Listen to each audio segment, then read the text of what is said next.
মনে হয় আমার মনে হয় বন্ধুত্ব বলতে অ্যাকচুয়ালি কিছু হয় না, জাস্ট সবাই হচ্ছে যে একটা টাইমের জন্য থাকে, দেন সবাই হারাই যায়। আচ্ছা, কি কাউকে কখন হারাইছেন এমন বন্ধু? হ্যাঁ, অবভিয়াসলি আমার অনেক ফ্রেন্ড হারাই গেছে।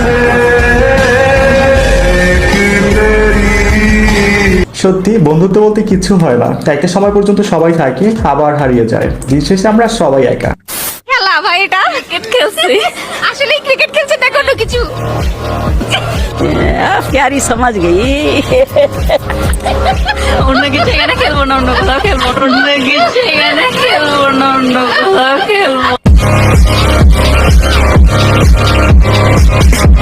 কিরে ভাই, দেশে এখন সবাই লিজেন্ড হয়ে গেছে, অল টাইম মাথায় উল্টাপাল্টা জিনিস ঘুরে, শুধু আপনি আর আমি বাদে। মাত্র 14 বছরে বিয়ে করেছে 286টি। তার নেশা কেবল একটাই, শুধু বিয়ে করা। স্বপ্ন দেখেছিলেন 700টি বিয়ে করার। 2005 সালে প্রথমবার বিয়ে